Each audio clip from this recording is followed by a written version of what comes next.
आ गया।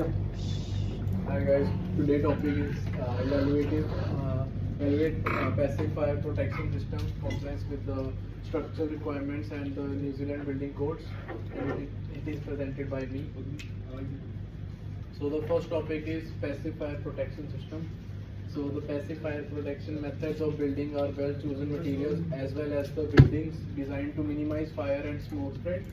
It ranges from fire resistant wall, floors and doors, compartmentation and structural elements which cover to occupants protection and properly protection through causing slow spreading of property fire.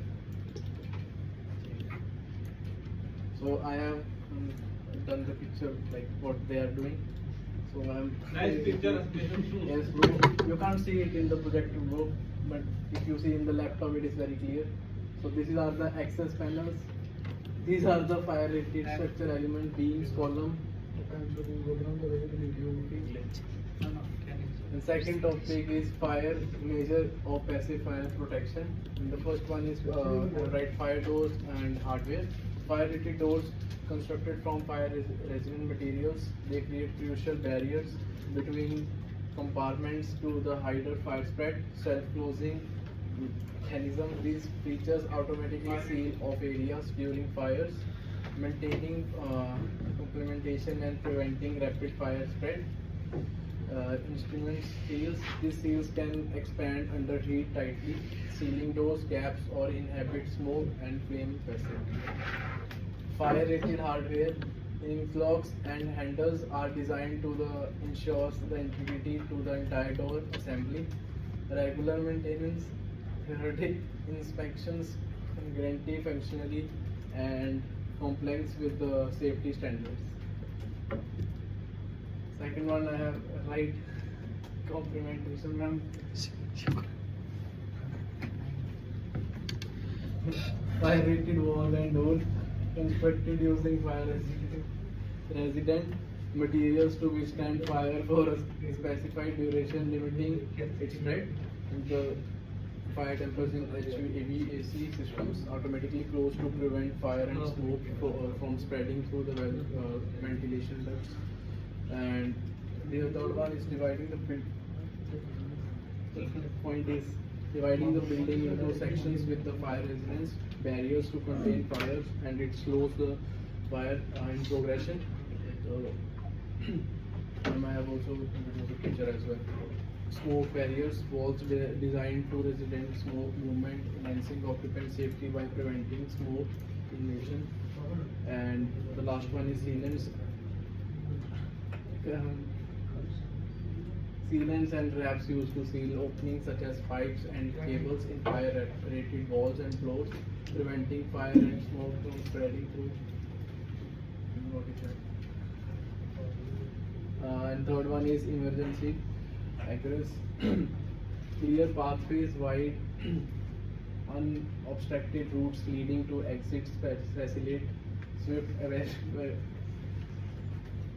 And second one is emergency lighting. Backup powered lights and integrated exit signs ensure visibility during power outages. Market exit routes. Clearly labeled pathways guide occupants to the nearest exit from any location in the building. And fire rated doors. Functional doors opening outward and unobstructed provide safe egress routes during fires. Designated assembly areas. So in that we have to go to the safe zones outside in the building, enabling accountability and safety verification during evacuations. The fourth one is how penetrations and seals purpose. Like we can seal maintains in the integrity of fire resistance rated walls and floors. And opening for pipes, ducts and cables must be properly managed and to be prevent fire and smoke spread. Sealing materials in this we have to fire stop pillows, we have to fire stop pillows we have, or collars are used to seal to grab them. And the function, these materials can expand when exposed to heat, sealing of the opening during a fire. It is important that effective sealing delays fire and smoke spread, crucial for occupant safety and emergency response. compliance and maintenance. Regular checks and compliance with building codes ensure these systems remain functional over time. The last one is sprinkler systems. Sprinkler systems are essential for active fire protection, automatically detecting and controlling fires.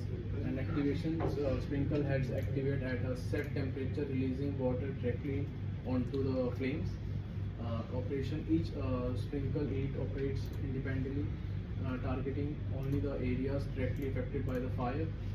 Wet systems, pipes remain filled with the water suitable for non-freezing environments. Dry systems, pipe contain air and filled with water when activated, idle for areas prone to freezing. Activeness helps control fires early, protecting lives and reducing property damage. Regular checks in maintenance, we have to regular checks are necessary to ensure that the sprinklers are good or not, and effectiveness during emergencies. So I have recommendations. We have to install like some small smoke alarms. Ensure that smoke alarms are installed on every level of the building and within the each sleeping area. Test smoke alarms regularly and replace batteries at least once a year. Develop and practice escape plans. Create a fire escape plan for the building and ensure that all the occupants are familiar with it. Conduct fire drills regularly to practice evacuation. Producers to identify escape routes. Where are the escape routes? And maintenance, clear exit. Keep exit stairways and hallways clear of obstructions at all times. Ensure that the exit doors are easily accessible, operational, and free from locks and barriers that would be impact evacuation. Install fire suppression systems. Consider installation fire suppression systems such as sprinklers, which can be quickly extinguish fires and prevent their spread. Regularly inspect and maintain the system to ensure they remain in working condition. Use fire resistance material in cooperative fire resilient materials in building construction, including fire rated walls, doors and windows. These materials can help contain fires and slow their spread, providing occupants with more time to evacuate safely. Yes, ma'am. In conclusion, I write the evaluation of the passive fire protection systems against the New Zealand Building Code indicates a structured approach to ensure safety. The system should be address fire residence and separation, protect openly, effectively use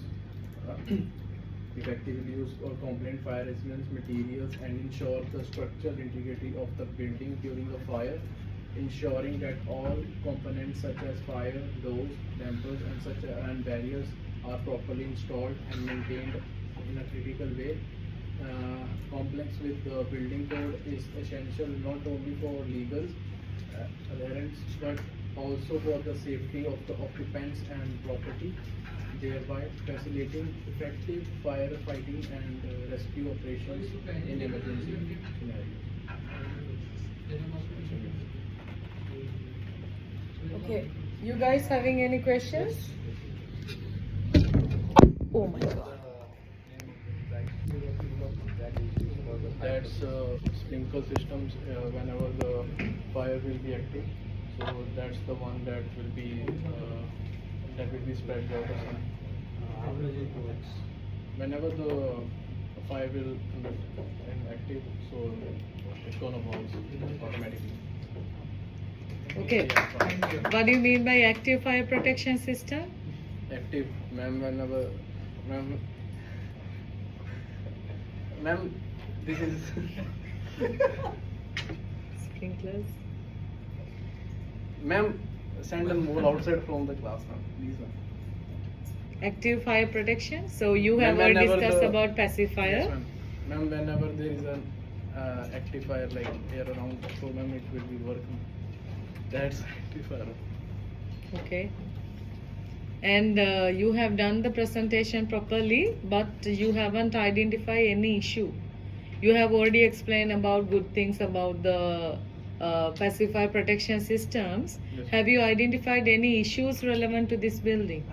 You have explained about the systems, Yes, but ma'am. you haven't identified any issue, is it? Okay, other than that, you have highlighted references, conclusion, or good? Yes, ma'am. Thank you.